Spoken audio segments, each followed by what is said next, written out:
Братишки и сестренки, друзья и зрители моего канала, продолжаем знакомиться с активностями в гильдиях Альбиона и что они могут дать игроку по контенту и возможному заработку. В первой части мы познакомились с малыми гильдиями и перечнем активностей, что они могут дать новому игроку, а также с чего можно начать молодому главе, что хочет создать свою гильдию. Здесь также продолжу развивать данную мысль. В моем понимании средние гильдии начинаются с 16 активных игроков и до 50. У вас может быть и 200, но если каждый из них играет в соло и у вас нет общих целей, то по сути это просто человая ламповая гильдия по интересам. Иногда их называют пивными, не более. С бравой двадцаткой уже можно пробовать целенаправленно бороться за место под солнцем Альбиона. Захватить себе какую-нибудь из локаций с возможностью удерживать за собой клайм, поставить убежку и как минимум заключить один негласный союз. Чем больше знакомств и связей у вас будет, тем лучше. В общем, появляются задатки цивилизации и игра в политику. Но давайте обо всем по порядку. Всем позитивного времени суток. Вы на канале Evil, устраивайтесь поудобней, и я предлагаю начать с поздравлений гильдии Heralds of Valhalla с первым местом в 32-м сезоне. Молодцы, ребят.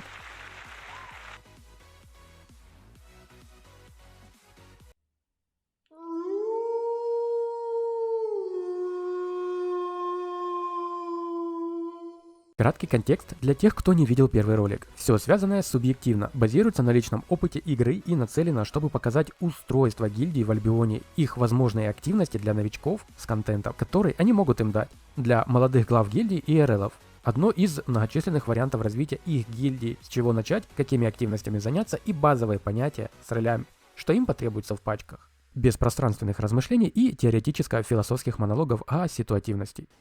Смотрите по синей метке. 3, 2, 1. Найс. Играют в основном 3 сборки в групповых сражениях таких масштабов. Полезно для соло-игроков с начинающими РЛами и главами гильдий.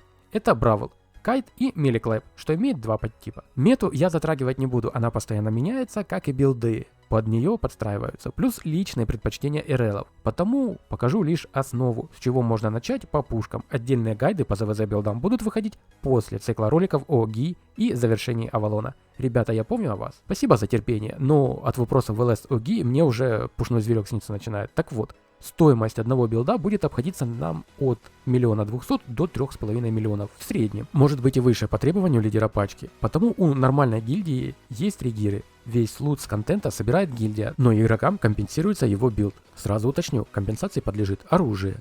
Леворучный предмет, если предусматривать его ношение пушка. Тело, голова, ноги, плюс плащ, если вы не лутерок. Сумку с собой не берем, ибо она нам не нужна. Даже если вы возьмете ее с собой, вам ее не закомпенсят. И правильно сделают. Маунта также не компенсят, ибо игроков много, и маунты они используют разные. Кто-то возьмет смертоконя за 40 лямов, кто-то лютоволка за 600 тысяч, кто-то птицу Моа или ворона, а кто-то и вовсе лошадку 6-го тира за 120к. Один из способов борьбы с хитроумными игроками, что попытаются зарабатывать на гильдии таким образом. Так что, если вы глава или хотите перевести свою гильдию в разряд средних и вырвать себе место под солнцем, учитывайте такой нюанс. Вы указываете только скорость маунта, к примеру, 120% или 130% в коле, а игроки уже едут на чем хотят, их право. Ясен пряник, что банки никто не компенсит, как и еду, это личный сейф каждого и показатель его результативности в бою. В основном берут либо зелье гиганта, иногда защиты, за танков и порезки сейчас не говорим. Я беру по 10 банок гиганта с собой, и мне, бывает, их не хватает даже на полбоя. Зато я живу. Напоминаю, что банка 7 тира стоит от 12 до 15 тысяч, а сет миллионы. Удовольствие от игры с прожитым сражением до конца и вовсе бесценно. По сути, это извечная возня с элементами в разных играх. Бравл силен в открытом мире, далее Open. Еще его именуют иногда мили-душкой. Очень дружелюбен к новичкам. ДПСы живут долго. Пережить терны и энгейджи им намного легче по сравнению с Кайтом или Миликлэпом. Да-да, я не сомневаюсь, что все спокойно переживают терны на скиллухе и опыте, забывая, что зачастую у них 700 плюс мастерки на предметах и то его туча боев за спиной. Я же говорю о новичках, что решат попробовать себя в ЗВЗ и прочей гильдийской активности, и просто чудо, если у них будет хотя бы 100-я мастерка на предметах из билда, что наденут на себя. Про опыт игры на билде и в массовых групповых рубках я и вовсе молчу. Как и про их позиционку во время боя. Почему я считаю Бравл лучшей отправной точкой для новичков? Он позволяет быть каждому участнику группы более самостоятельной единицей. И если вы собрали вчерашних соло-игроков, которые наебухтят все и вся, но не имеют никакого опыта в групповых сражениях, вам будет проще ими управлять. А им даст некую свободу действий, что не будет влиять на весь рейд в целом, даже если его действия будут поспешны или опрометчивы. Ближайший аналог, ваш пак будет выглядеть как ульта Пандарена. где участникам не нужно следовать только за лидером, как в других вариантах. Это и дает большую гибкость и вариативность отыгрыша Бравл. Из плюсов идеально подходит для опена высокая универсальность и простота управления рейдом по сравнению с другими вариантами. Каждая единица по сути самостоятельна и сама может кетчить или начинать бой, если ситуация располагает. Высокая выживаемость рейда в опене. Смерть Коллера не является проблемой для рейда, и его результативно может заменить любой другой игрок. Сдавать урон не нужно строго по колу, и он может быть растянут по времени, за счет чего его сложнее пережить противнику. А вам и вашим ДПСам не нужно париться, чтобы все в тайминг прожали кнопки, да еще и в нужную сторону. Да, бывает и такое. Имеет маленький колдаун, время восстановления способностей. Силен против Кайта в опене. Тренировки можно начать с фракционных войн в желтых, с возможностью перебраться в красный и после смело идти в черные зоны. Основная активность – любые виды возни в открытом мире, кроме сфер, вихрей и .4 ресурсов, если там встретили миликлэп сборку. Лучше отойти. Из минусов – слаб против стен. Ему попросту неудобно, да и нечем их особо бить. Слаб против миликлэп сборки. Для молодых глав гильдий и лидеров КПшек, либо групп, что решат попробовать себя в массовой возне в опене. Стартовый пак для Бравла по нынешней мете будет таков. Коллер будет на големе, сможет давать себе щиток, стягивать противников в форме, сможет не только стягивать, но и стопать противников, либо закидывать камень в ДД противников, мешая заливке. Либо длань правосудия. Нужно приловчиться, но можно затягивать противников с любой позиции в урон союзников. Можно, конечно, и свой вариант. Обреченка. Посох обреченности служит для порезки и сопротивления противников. Копье рассвета. Снятие бафов с противников и сейв своей пачки за счет W круговерти, возвращая в них урон. Астралка. Астральный посох, как и галатины с клинком демона, для заливки урона по площади. Так называемая первая пандочка. Грозовой монарх. Черный монах. Песнь заката. Тяжмейсы. Таймстоп. Это порезки с контролем перед или после тернов, что позволяют добить противников, порезать их хил, либо не убежать из-под урона союзников. Вторая пандочка условно. Олень в ткани, мантия клирика, ресет кожа, посох возвышения кожа, благо кожа. Нужны для отхила пачки, снятия эффектов с земли, спасая свой пак. Непреодолимый посох – отдельный вид хила, что субъективно является одним из сильнейших видов хила. Подгадав пассивку и прокнув бонус клирика, постелив Е на ход ноги, способен в соло за 2-3 секунды поднять шотную пачку по хп, достав ее с того света. Если желающих больше, просто чудесно, садим их на роли ДД и вперед. Можно даже захватить 1-2 кровика в виде дорезашки. Ну, это если прям переизбыток желающих побегать.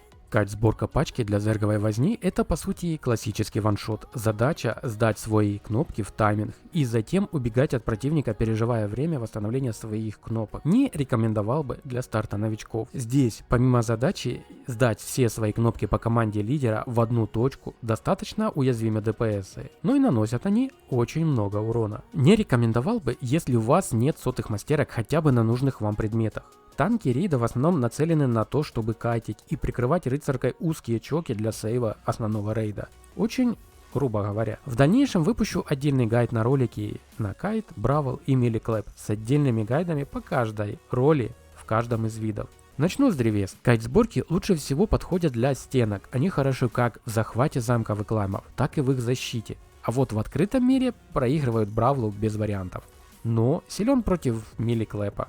Говорю за теорию. Понятно, что там и опыт РЛов, и участников, и дисконнект всей пачки противника, качанные мастерки предметов и прочее. Из минусов важно знать позиционку своей роли и ее задачу в пачке. Сдавать кнопки вовремя по команде лидера, ходить за ним постоянно, не теряя свою позицию.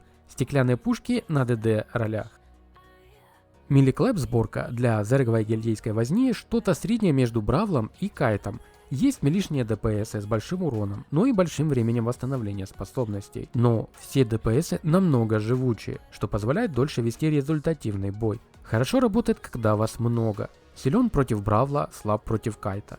Основная активность, где хорошо себя показывает, таскание вихрей, сфер, возня за ресурс .4. В дальнейшем посмотрим примеры сборок для них в третьем ролике. В средней гильдии уже можно полноценно участвовать в захвате и удержании замков и сундуков в них, попутно тренируя свою пачку и взаимодействие в ней. Как участник вы получите контент, довольно интересную активность и две модели развития событий. Весь лут замкового сундука пойдет на лут-сплит. Это разделение суммы на всех участников, либо на регир. Если у вас много игроков в паке умерло, то и сумма сундука пойдет на компенсацию сетов таким игрокам. Да, вы можете залупиться и полезть в нее самую, дескать, я не упал, хочу свою долю, но учитывайте один момент.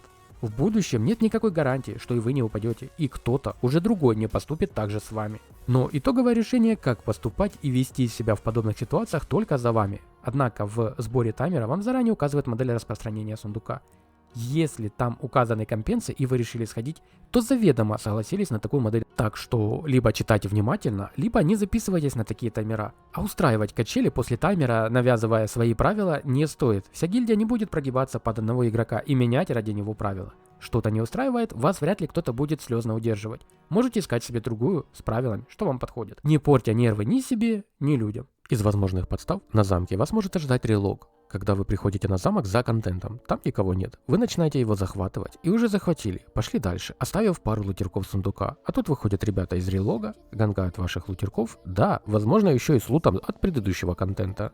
Лутают ваш замок и выходят из него, оставляя вас с убытком и массой впечатлений и эмоций от таймера. Зачастую, собираясь на замке, ожидаешь чего-то подобного.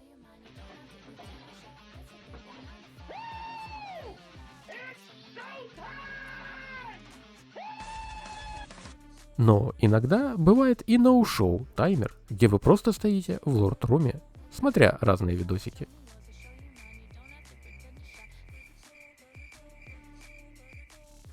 Захват клайма будет выглядеть примерно так. Вначале вам нужно будет собрать PvE пак, как на группике. Танк, норм хил и 2 хороших качаных ДД плюс порезка. Сойдет призыватель теней. Заходим сразу в центр и как только появляются мобы, заливаем босса, после чего захватываем клайм. Второй вариант. Тот же захват клайма, только выбив предыдущего владельца из клайма и перезахватив его. Как только завладели клаймом, нам станут доступны активности с тасканием вихрей и воровством выкачанной энергии с других клаймов. Не рекомендуется на практике в средних гильдиях, если вы только начали или не имеете реальной силы пачки, чтобы намасить людей и задефать себя. Также при наличии силы за спиной, либо хорошо подвешенного языка и умения заводить связи, можно поставить себе убежку и таскать туда силовые ядра, либо взять в аренду, платя владельцам за убегу и клайм, либо договориться, вам клайм и убегу, а вы помогаете с одним из таймеров один раз в день, каждый день во время сезона. Все зависит от вас, как главы, и места, где вы хотели бы обосноваться. В третьей части рассмотрим примеры Кайта и Миликлэпа, а также политику крупных гильдий и альянсов с их активностями, контентом, требованием и заработком. И не менее важный вопрос для молодых глав.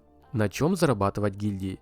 Чтобы содержать себя. Для начала организовать перевозки в Корлеон и обратно, делая по 2-3 ходки за таймер, раз в день. Туда будем вывозить лут с таймеров, не забывая сортировать лут заранее.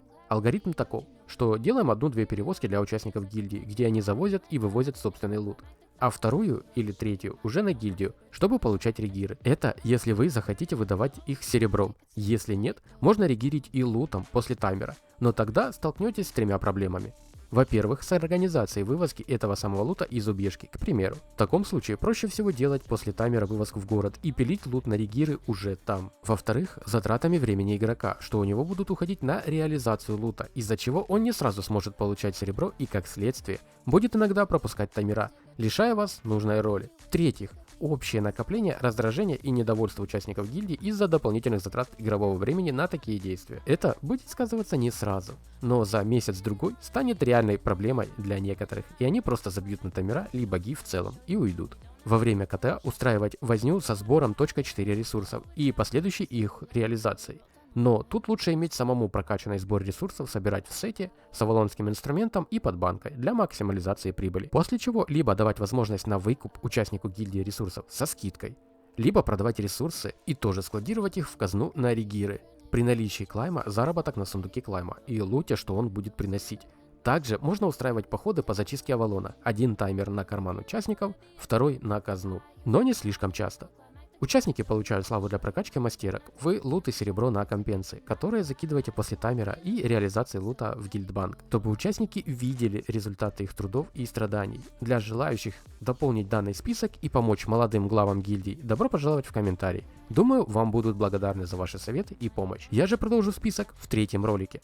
Пишите свои вопросы, предложения и дополнения в комментариях. А можем там с вами, как всегда, просто пообщаться, либо что-то обсудить. К примеру, какие у вас варианты развития средних гильдий или дополнения по заработку, их активностям, на которых вы бывали, и ваши впечатления о них. Как всегда, отвечаю на все комментарии. Оценивать же данную работу своим всепродвигающим лайком или нет, решать только вам, как и подписка на канал. Приятной нам игры, только позитива в процессе. Всех братишек и сестренок по-братски обнял и приподнял. До новых встреч!